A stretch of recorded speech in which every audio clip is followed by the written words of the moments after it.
Coucou, salut les amis, bienvenue sur ma chaîne Life AQ. J'espère que vous allez bien. Aujourd'hui encore, on va faire une petite analyse sur la question du franc CFA encore, parce que c'est cette question-là qui souvent nous fait ça nous intrigue, parce que on a envie de comprendre exactement la question du franc CFA. Alors, cette vidéo, je la fais après une analyse d'un économiste, l'économiste qui il s'appelle, je crois, il s'appelle Samba Sylla. C'est un économiste et il est co-auteur du livre, je crois, Servitude volontaire. Alors, l'Afrique ne manque pas de fils et de filles qui ont des analyses vraiment poussées sur la question du franc CFA. Et donc, l'économiste Samba disait que il ne faisait pas que seulement critiquer les inconvénients du franc CFA, mais ce qui m'a plu dans son analyse, c'est qu'il donnait aussi quelques solutions pour sortir du franc CFA, c'est-à-dire pour créer une autre monnaie par rapport au franc CFA. Donc, les solutions qu'il avait préconisées et qu'il a dit que ce n'était pas religieux, c'est-à-dire ce n'est pas une religion, c'est toujours à débattre, c'est toujours à cogiter là-dessus. Il avait dit que, par un premier temps, pour trouver des solutions, il fallait que, c'est-à-dire la réserve des pays de la CEDEAO devrait revenir, c'est-à-dire devait revenir dans les banques centrales, dans la banque centrale des pays de la CEDEAO qui utilisent le franc CFA, et que ce compte-là même devait être géré par les pays qui sont membres, au lieu que ça reste dans la banque centrale, c'est-à-dire dans la banque centrale à Paris ou en France. Donc il disait ça dans un premier temps.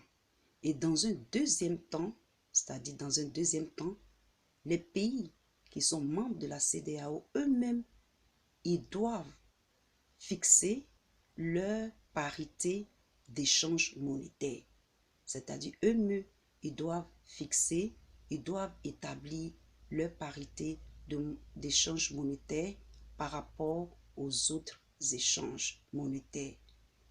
Et en troisième, il disait aussi que ce qu'il voit pour une monnaie continentale, c'est toujours à revoir, mais qu'on pouvait créer une monnaie, c'est-à-dire une monnaie pour les pays de la CEDEAO, et que cela était bien, ou bien même certains pays de l'Afrique pouvaient créer une monnaie, c'est-à-dire une monnaie ensemble, et qu'en l'an 2100, on sera 4 milliards, c'est-à-dire 4 milliards, et donc, si on crée une monnaie continentale qui est toujours à débattre, les pays comme le Ghana ou le Nigeria ne vont pas vouloir être sous le rapport, c'est-à-dire qu'ils ne vont pas vouloir faire fi de leur souveraineté et être en relation avec les pays comme les pays de l'euro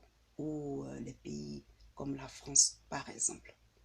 Donc, j'ai trouvé son analyse vraiment très enrichissant. Ce qui m'a plu aussi dans son analyse, c'est qu'il a dit que les peuples sont prêts. Les peuples sont prêts à prendre leur destin en main quand il s'agit de la monnaie. Ces peuples-là sont prêts. Mais ceux qui ne sont pas prêts, ce sont les présidents. Ce sont les présidents qui ne sont pas prêts. Ils ne sont pas prêts dans une certaine mesure. Ils disent que le franc CFA est toujours avantageux. Et dans un autre temps, ils passent derrière et ils disent que c'est une bonne chose. Donc les présidents eux-mêmes, ils sont confus. Parce que aussi, cette histoire du franc CFA est devenue d'ordre public. Et les gens commencent à en parler de ça. Donc ça devient une pression sur eux. Et eux, ils ne savent pas vraiment quelle solution prendre. Mais au fur et à mesure que la pression va se faire sentir, ils seront obligés de lâcher l'affaire parce que le franc CFA, un pays a besoin de souveraineté monétaire et de crédit parce que ça aide au bon fonctionnement, à l'économie des pays. Et tout le monde sait cela. Donc, ma petite analyse, c'est sur les présidents.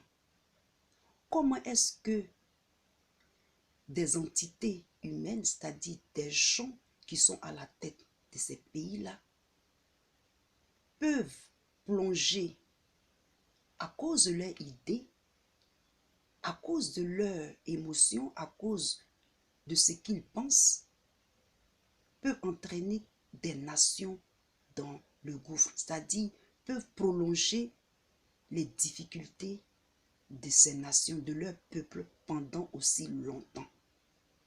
Je trouve que vraiment c'est irresponsable.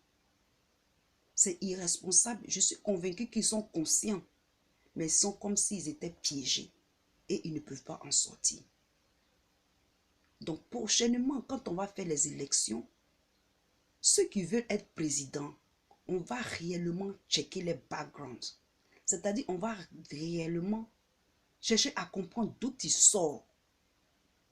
Je suis contente qu'il y a maintenant Internet, il y a beaucoup de médias, il y a beaucoup d'informations. On peut au moins, quand une personne fait une vidéo, ou bien qui fait des discours, qui continue de faire des discours, on peut au moins imaginer la tendance de la personne. C'est-à-dire, on peut imaginer l'idéologie de la personne. Ces présidents désormais qui vont dire qu'ils vont être présidents d'un pays, nous, le peuple, on va checker leur background. On va voir quel genre d'idées ils ont dans la tête. On ne va pas les mettre comme ça et entraîner tout un peuple dans... C'est-à-dire entraîner le peuple avec leurs idées qui sont fausses ou bien leurs idées pour plonger toute une nation dans le gouffre. Le peuple est prêt et eux, ils ne sont pas prêts. Et même si même je me dis que même si on leur donne tant d'autorité, si on pouvait, deux fois ça imaginait dans ma tête, mais je me dis si le métier de président était un métier, un petit métier, c'est-à-dire un métier banalisé, un métier qu'on n'accorde pas trop d'importance, il y a beaucoup de gens, il y a beaucoup de politiciens qui ne vont pas être présidents. Mais c'est parce qu'on leur donne tellement d'importance, le président est tellement sacré, on lui donne trop d'autorité. Ce qui fait que c'est à certains présidents qui usent de cela pour ne pas s'occuper de leur peuple. Pour ne pas s'occuper de leur peuple. Le métier des présidents, je pense que en tant qu'électeur, en tant que citoyen, désormais, quand on va aller dans les urnes, quand on va aller dans les salles de vote pour voter quelqu'un, surtout en Afrique, on va faire attention. Il faut que notre mentalité change. Il faut que notre mentalité change quand on veut voter un président. Et j'espère que la vague de ces présidents-là, qui dans leur tête peut-être pensent qu'ils sont éternels, ils vont passer.